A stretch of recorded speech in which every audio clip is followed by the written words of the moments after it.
नमस्कार, बहुत स्वागत है आपका। एनडीटीवी मध्य प्रदेश छत्तीसगढ़ देख रहे हैं आप। आपके साथ मैं हूं आसिफ शेख। तिरुपति के लड्डू विवाद के बाद देश के बड़े मंदिरों में चढ़ाए जाने वाले प्रसाद को लेकर कई सवाल उठने लगे। पूछा जाने लगा कि क्या बाकी जगहों पर प्रसाद में कोई दिक्कत तो नहीं। ऐसे में एनडीटीवी ने महाकाल का प्रसाद बनने की पूरी प्रक्रिया देखी। हमें तभी यकीन हो गया कि यहां के प्रसाद के कण कण में शुद्धता की गारंटी है। फिर भी हमने तमाम भक्तों की तसल्ली के लिए प्रसाद को लैब टेस्ट के लिए भोपाल भेजा। हमारा विश्वास सही रहा। प्रसाद पूरी तरह से शुद्धता की कसौटी पर खरा उतरा। देखिए उज्जैन और भोपाल से हमारी ये एक्सक्लूसिव रिपोर्ट।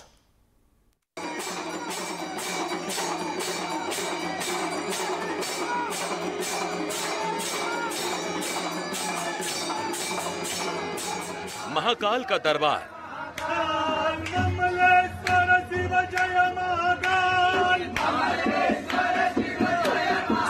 महाकाल का प्रसाद देश ही नहीं दुनिया भर की आस्था। हर कोई यहां आना चाहता है, मन की मुराद पूरी करना चाहता है।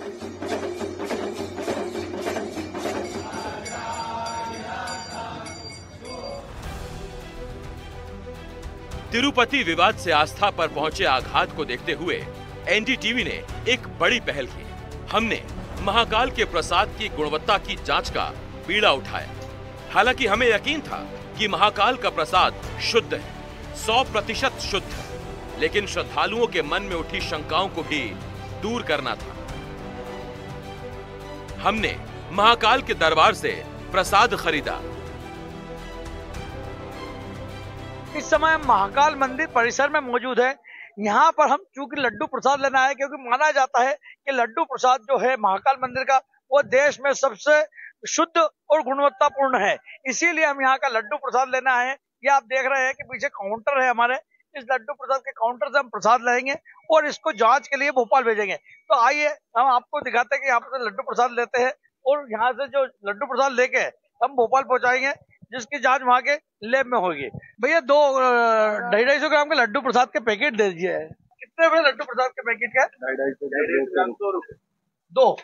₹2 का एक बॉक्स है, 250 तो 2 पैकेट चाहिए, है ना। तो ये आपने देखा कि अभी हमने यहाँ पर से लड्डू प्रसाद लिया है, क्योंकि इसको जांच के लिए हम भोपाल की लैब में भेजेंगे कि इसमें जितना दावा किए जाते हैं कि भारत में सबसे शुद्ध और गुणवत्तापूर्ण है, इसको जो 5 स्टार रेटिंग दी गई है एफएसएसआई की, उसमें कितनी सत्ता है इसका पता लगाने के लिए अब हम इसे भोपाल की लैब में भेजेंगे। महाकाल के दरबार से प्रसाद लेने के बाद अब इसे भोपाल भेजने की बारी थी। हमने जांच के लिए प्रसाद को भोपाल के लिए रवाना किया। महाकाल मंदिर से प्रसाद लेने के बाद अब चूंकि इसकी जांच भोपाल की लैब में होना है, इसलिए हम यहाँ नानाखेड़ा स्थित चार्टर्ड बस स्टैंड पर आए, जहां पर ये इसको पैकेट को रखा जाएगा प्रसाद को, और जो यहाँ के बस के द्वारा भोपाल जाएगा, वहां पर हमारा रिपोर्टर इसको लैब में ले जाएंगे और इसकी जांच करेंगे कि इस लड्डू में कितनी शुद्धता है और कितनी गुणवत्ता है और इसको 5 स्टार रेटिंग क्यों दी गई है। महाकाल का प्रसाद जांच के लिए भोपाल पहुंच गया, जहां हमारे दूसरे सहयोगी आकाश द्विवेदी ने इस काम का बीड़ा उठाया। बाबा महाकाल का लड्डू प्रसाद हमारे पास भोपाल पहुंच चुका है। उज्जैन से हमारे सहयोगी ललित जैन ने इस प्रसाद को भेजा है और इससे अब हम भोपाल के स्टेट फूड टेस्टिंग लैब में टेस्ट कराएंगे और देखेंगे कि शुद्धता के पैमाने पर महाकाल का लड्डू प्रसाद कितना खरा उतरता है। जांच के लिए प्रसाद भोपाल पहुंच गया। हमने प्रसाद को जांच के लिए देकर रसीद भी ले ली। मुकम्मल जांच में काफी वक्त भी लगा। जांच के बाद जो रिपोर्ट आई वो हम आपको आगे दिखाएंगे, लेकिन उससे पहले अब हम आपको महाकाल का प्रसाद बनने की पूरी प्रक्रिया दिखाते हैं। ललित जैन की ये एक्सक्लूसिव रिपोर्ट देखिए। तिरुपति के तिरुमाला मंदिर के लड्डू प्रसाद में जिस तरीके से चर्बी और मछली का तेल मिलने की बात सामने आई है, उसके बाद पूरे देश के मंदिरों के प्रसादों में को लेकर लोगों में संशय बना हुआ है। लोगों में जो उनकी आस्था को चोट पहुंची है। इसी को देखते हुए हम उज्जैन महाकालेश्वर मंदिर के लड्डू प्रसादम पे आए, जहां पर लड्डू बनते हैं। दावा किया जाता है कि दुनिया में सबसे जो शुद्ध है वो महाकाल का प्रसाद है। इसकी कई जांच हो चुकी है। इसी को देखते हुए आपको बताते हैं कि यहाँ पे लड्डू कितनी हाइजेनिक तरीके से बनाया जाता है और उसमें कितनी शुद्धता है।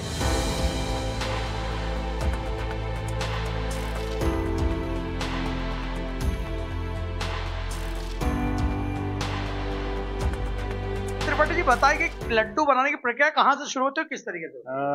आप को बताते हुए मुझे प्रसन्नता है कि हम लोग जो बाजार से शुद्ध चना की दाल लेते हैं और चने की दाल को अपने ही आटा चक्की में पीस करके तैयार करते हैं, और ये जब बेसन तैयार हो जाता है तो हम पास के ही एक कक्ष में, जो रसोई कक्ष है महाकालेश्वर भगवान की, उसमें ले जाते हैं और वहाँ बहुत सारी प्रोसेस करते हुए इसको छानने के बाद घी में तला जाता है, जिसमें रवा मिलाया जाता है, और बेसन और रवा को मिला करके शुद्ध देसी घी जो मध्य प्रदेश शासन के द्वारा अधिकृत ब्रांड है, उसमें हम इसको तलते हैं और पर्याप्त सिकाई के बाद ही इसको हम लड्डू प्रसाद के निर्माण में उपयुक्त प्रयोग करते हैं। बेसन तो बाजार में ही मिलता है, और बाजार से बेसन क्यों नहीं खरीदा जाता है? बाजार से बेसन खरीदने में हमारी मंदिर प्रबंधन समिति ने यह निर्णय लिया था कि जो बाजार से उपलब्ध बेसन है उसमें मिलावट होने की पूरी संभावना रहती है, इसलिए समिति ने यह निर्णय किया कि हम लोग दाल खरीदेंगे और उसको ही पीस करके बेसन तैयार करेंगे, और समिति के निर्णय अनुसार ही हम लोगों ने शुद्ध बेसन तैयार करना प्रारंभ किया। आप देखेंगे कि इन कड़ाहियों में शुद्ध बेसन डाला गया है, शुद्ध देसी घी जो सांची ब्रांड है, मध्य प्रदेश शासन का अधिकृत ब्रांड, उसी के से इसकी बढ़िया पर्याप्त सिकाई की जा रही है। आप देखेंगे बड़ी बड़ी कड़ाहियों में बेसन और रवा ये डाल करके घी पर्याप्त मात्रा में इसकी सिकाई कर रहे हैं, और हलवाइयों के द्वारा ये तैयार किया जाता है।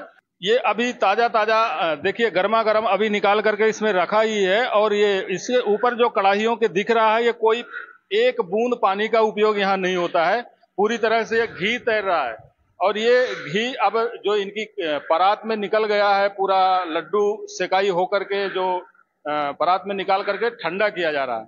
ठंडा करने के बाद ही इसमें, अब जब पूरी तरह से ठंडा हो जाएगा, बनाने लायक हो जाएगा, तो इसमें हम लोग ड्राई फ्रूट्स डालेंगे। इसमें ड्राई फ्रूट्स में हम लोग पर्याप्त मात्रा में, जो हमारी निर्धारित फार्मूला है उसके अनुसार, काजू डालेंगे, किशमिश डालेंगे और हरी इलायची छोटे दाने की डालेंगे, और उसके बाद इसको बढ़िया मिक्स किया जाएगा और पूरी तरह से मैनुअल हाथ से ही निर्माण किया जाएगा। आप ये देखिए दूसरे कक्ष में हमारे हलवाई के जो सहयोगी साथी हैं, वो लोग बढ़िया हाथ से ही इसको गोल लड्डू निर्माण कर रहे हैं। और ये होता है कि इसमें आपने बताया कि रवा भी मिलाया जाता है, तो रवा मिलाना जरूरी है लड्डू के लिए? इसका ये जो है हमारी जो रेसिपी है, इसका जो हमारा फार्मूला है, ये प्रबंध समिति ने आज से 20 साल पहले तय किया था, और उसी को हम लोग मेंटेन करते हुए चल रहे हैं। इसमें हमने कुछ एडिशनल चीजें नहीं जोड़ी है। जो 20 साल पहले बन रहा था, जैसा स्वाद इसका 20 साल पहले था, वही स्वाद आज भी है, और इसमें हम लोगों ने न कुछ बढ़ाया है न कुछ घटाया है। यहाँ गोल होने के बाद ये बगल के दूसरे कक्ष में हम लोग चले जाते हैं। यहाँ से फिर होती है लड्डू की पैकिंग, और उसमें भी पूरी तरह से नाप तोल किया जाता है, कहीं कोई मात्रा कम अधिक नहीं हो जाए, इसलिए छोटे तराजू कांटे में इसकी नाप तोल करके बढ़िया पैकिंग की जाती है। और पैकिंग के बाद इसमें हम लोग सील लगाते हैं। सील लगाने के बाद हमारा ये जो लड्डू बॉक्स है पैकिंग का, ये एक हमारा ब्रांड है। IFSS के मानकों को पूर्ण करने वाले सारे प्रतीक चिन्ह इसमें लगे हुए हैं। हमारा बार कोड भी दिया गया है, बार कोड को स्कैन करके हम बहुत सारी जानकारी इकट्ठी कर सकते हैं। और जो हमें राष्ट्रीय स्तर के अवार्ड प्राप्त हुए हैं, FSSAI का आप देख पा रहे होंगे, और ये जो ग्रीन सिंबल है, ये शुद्ध शाकाहारी होने का सिंबल है, ये भी हमारे इस लड्डू प्रसाद में अंकित है। और ये जो पास में दूसरा प्रतीक चिन्ह है, यह राष्ट्रीय स्तर का अवार्ड हमें सेफ भोग का 5 स्टार रेटिंग का अवार्ड प्राप्त हुआ है, जो केंद्र सरकार के द्वारा दिया गया है। सेफ भोग का अर्थ ही है कि देश में सबसे अधिक, सबसे पहले हमको ये अवार्ड मिला है, हमारे समिति को ये अवार्ड मिला है कि महाकालेश्वर मंदिर का लड्डू सबसे ज्यादा सेफ है, सुरक्षित है, शुद्ध है, स्वच्छ है। कहीं कोई बाल नहीं टूटे, इसमें लड्डू के पैकिंग में किसी प्रकार की कोई चीज असुविधा बस, असावधानी बस मिल नहीं जाए, इसलिए सारे लोगों ने कैप लगाया हुआ है। साथ ही जैसे इनका प्रवेश हुआ था यूनिट में, हैंड वॉश करवाया गया था सबका। हैंड वॉश करने के बाद ये कैप, एप्रिन वगैरह लगा करके ही विधिवत पैकिंग में अपने अपने काम में जय श्री महाकाल का उद्घोष करते हुए लग जाते हैं। अच्छा त्रिपाठी जी, ये तो आम दिनों की बात है। आम दिनों में कुल कितने लड्डू रोज बनते होंगे? उसमें क्या क्या सामग्री लगभग कितनी लगती है? यदि रूटीन में हम देखें तो 30 से 35 कुंटल तक तो रूटीन में लगता ही है, लेकिन जो शनिवार, रविवार और सोमवार 3 दिन दर्शनार्थियों की संख्या महाकालेश्वर मंदिर में अधिक हो जाती है, उस दशा में लगभग 60 से 65 कुंटल तक लड्डू प्रसाद हम 3 दिन में करते हैं। इसके अलावा विशेष पर्व उत्सव जो होते हैं, जैसे नाग पंचमी हुई, श्रावण महोत्सव हुआ, वहां हमारा रिकॉर्ड 100 कुंटल से ज्यादा एक दिन में लड्डू प्रसाद के विक्रय का होता है। तो उसके लिए हम लोग स्टॉक की पोजीशन बना लेते हैं कि चलिए हमको मालूम है कि नाग पंचमी आने वाली, शिवरात्रि आने वाली है, उसमें अधिक मात्रा में लड्डू प्रसाद लगेगा। तो जैसे आज हमारी क्षमता 60 कुंटल की है, तो हम उस दिन 70-80 कुंटल बना लेंगे, 10-20 का स्टॉक कर लेंगे और उस दिन हम उसकी आपूर्ति करके अपने मांग के अनुसार सरलता से लोगों को आपूर्ति करते हैं। कभी भी लड्डू प्रसाद की कमी नहीं हो पाती है। अब तक ये लड्डू कब से बनना शुरू हुए और अब तक ऐसे लड्डू बनने में कभी कोई शिकायत आई हो? लड्डू प्रसाद के बनने का जो निर्माण प्रारंभ हुआ है वो 2003 से चालू हुआ था। महाकालेश्वर मंदिर के एक छोटे से कक्ष में ही भगवान महाकाल को कम मात्रा में सिर्फ महाकाल को भोग लगाने के लिए नैवेद्य बनाने के उद्देश्य से इसे प्रारंभ किया गया था। लेकिन लड्डू प्रसाद की गुणवत्ता इतना अधिक हो गई कि पुजारी, पुरोहित और सब लोगों ने इसको और अधिक उपलब्ध कराने के लिए हमें आग्रह किया, जिसके हिसाब से हम लोग इसकी वृद्धि करते गए और आज लगभग 60 से 65 कुंटल प्रतिदिन लड्डू प्रसाद बिकने लग गया। इस रिपोर्ट को देखने के बाद आपको बखूबी अंदाजा हो गया होगा कि महाकाल का प्रसाद बनाने की प्रक्रिया कितनी शुद्ध और सात्विक है। महाकाल के प्रसाद निर्माण की पूरी प्रक्रिया को दिखाते और खुद समझते हुए हमने कहा था कि यहाँ हर एक चीज का कितना ख्याल रखा जाता है, पूरी प्रक्रिया पर कितनी बारीक नजर रखी जाती है। महाकाल के प्रसाद की शुद्धता को लेकर हमारा भरोसा सही निकला। महाकाल का प्रसाद लैब में जांच के बाद शुद्धता की कसौटी पर 100% खरा उतरा। ये एक बेसन लड्डू का, बेसन और सूजी, घी वगैरह से बना हुआ लड्डू है। और लड्डू का जो टेस्ट रिपोर्ट है उसमें ये रिपोर्ट के बेसिस पे हम ये कह सकते हैं कि इसमें मिल्क फैट से बनाया हुआ है। मिल्क फैट का हम सामान्य भाषा में अगर बात करें तो घी से बनाया हुआ है। घी है, घी के अलावा इसमें कोई फैट रिपोर्ट में तो नहीं दिख रहा है। और जो चीज़ें इसमें मिली हुई हैं, जिन चीज़ों से मिलाकर बनाया है, उन सभी के टेस्ट जो है पॉजिटिव हैं। जैसे शक्कर है, इसमें स्टार्च है, क्योंकि स्टार्च बेसन में होता है, सूजी में होता है, तो स्टार्च वगैरह है। और चने की दाल में एक मिलावट की संभावना होती है, वो होती खेसरी दाल की, तेवड़ा दाल की, तो वो भी इसमें नहीं है। इसका जो टेस्ट रिपोर्ट है उसके बेसिस पे हम ये दो बातें कह सकते हैं कि पहला तो इसको बनाने में घी का उपयोग किया गया है, शुद्ध घी का उपयोग किया गया है। और दूसरा, इसमें कोई भी ऐसी चीज़ नहीं है जो हार्मफुल हो, जैसे और स्टैंडर्ड से हटकर ये नहीं है, विद इन स्टैंडर्ड है। तो ये एक अच्छी क्वालिटी का लड्डू है। घी की अगर बात करें तो घी, देसी घी शुद्ध कहा जाएगा, उसी में मिला हुआ है? हाँ बिल्कुल, वो क्योंकि इसका जो BR रीडिंग है वो 44 अगर BR रीडिंग आती है, ये एक तरह से एक टेस्ट है जिसमें अगर अलग अलग फैट के लिए अलग अलग रेंज इसके रिज़ल्ट में आता है। तो अगर घी है तो उसका रिज़ल्ट जो आएगा, BR रीडिंग जो आएगी वो 40 से 44 के बीच में आएगी। इसमें 42.9 है, 43 है, इसका मतलब है कि ये घी ही है जिसका उपयोग इसको बनाने में किया गया था।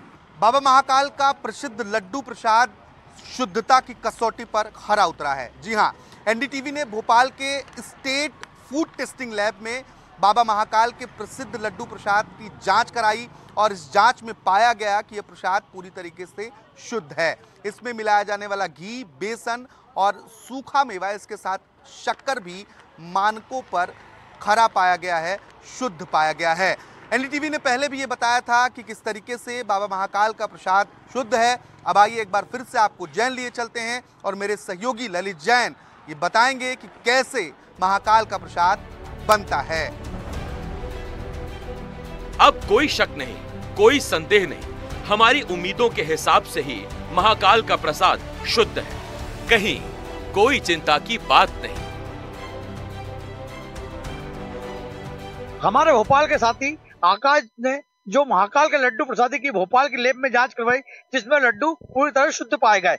इसी को लेकर एक बार हम फिर महाकाल के प्रसादी जो लड्डू यूनिट है उसके यहाँ पर आए हैं, जिसमें बताएंगे कि लड्डू को बनाने की पूरी तरीके से क्या प्रक्रिया है, उसको किस तरह के शुद्ध और गुणवत्तापूर्ण बनाया जाता है। तो आइए देखते हैं एक बार फिर कि लड्डू प्रसाद किस तरीके से तैयार किया जाता है।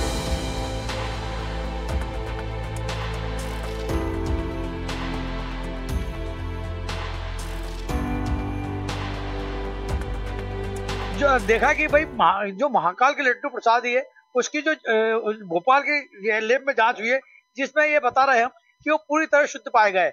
हम इसी को लेकर एक बार फिर यहाँ पर लड्डू यूनिट में आए हैं और यहाँ पे जो लड्डू यूनिट के प्रभारी है सहायक प्रशासक पीयूष त्रिपाठी जी, उनसे वापस उस प्रोसेस को समझेंगे, प्रक्रिया को समझेंगे कि किस तरीके से लड्डू बनाए जाते हैं। तो त्रिपाठी जी, पहले तो ये जो जांच की रिपोर्ट है ये हम आपको बता रहे हैं। अब आप एक बार हमारे को पुनः ये बताएं कि किस तरीके से लड्डू प्रसादी को शुद्ध और गुणवत्तापूर्ण बनाने के लिए प्रक्रिया चलती है। जैसे कि अभी हम यहाँ देख रहे हैं कि लड्डू यहाँ पे पैक हो रहे हैं। ये जो लड्डू पैक होते हैं कितने कितने ग्राम के पैकेट में होते हैं, क्या होगा? मुझे बताते हुए प्रसन्नता है कि भगवान महाकालेश्वर को लगने वाला लड्डू भोग प्रसाद अत्यंत शुद्धता, प्रामाणिकता, स्वच्छता और पवित्रता के साथ निर्मित किया जाता है। जो आप लोगों ने इसका अपने स्तर पर भी जांच करवाई है, हम लोग भी अपने रूटीन में चेकअप करवाते हैं, लैब टेस्टिंग होती रहती है। और इस बार आपने जो टेस्टिंग करवाई है अपने स्तर पर, उसके लिए जो पॉजिटिव रिपोर्ट आपने हमें, हमारे समिति को दिया है, उसके लिए आपकी टीम बधाई के पात्र है। और मुझे बताते हुए प्रसन्नता है कि चूंकि मंदिर प्रबंध समिति दुनिया की सबसे ज्यादा विश्वसनीय और प्रामाणिक समिति है, वैश्विक स्तर पर हमारी प्रतिष्ठा है। और जो प्रसाद की गुणवत्ता आपकी रिपोर्ट में भी आई है कि बिल्कुल पॉजिटिव है, तो इसके लिए हमारे मंदिर समिति के जो माननीय अध्यक्ष कलेक्टर साहब और प्रशासक साहब जो हैं, उनके नेतृत्व में जो हम लोग काम करते हैं, तो क्वालिटी में किसी प्रकार का कोई समझौता नहीं हो, ऐसे स्पष्ट निर्देश हम लोगों को रहते हैं। अपने स्तर पर भी हम लोग इसका परीक्षण करते हैं और लैब टेस्टिंग भी करवाते हैं, जो पॉजिटिव होता है। अत्यंत शुद्धता के साथ हम लोग ये जो लड्डू पैकेट की आप बात कर रहे हैं, तो एक तो 1 किलो, 500 ग्राम, 250 ग्राम और 200 ग्राम के पैकेट में हम लोग लड्डू प्रसाद का पैक करके उपलब्ध करवाते हैं। त्रिपाठी जी, इसके बनाने की प्रोसेस क्या है, किस तरीके से बनाना है, एक बार दर्शक जानना चाहते हैं।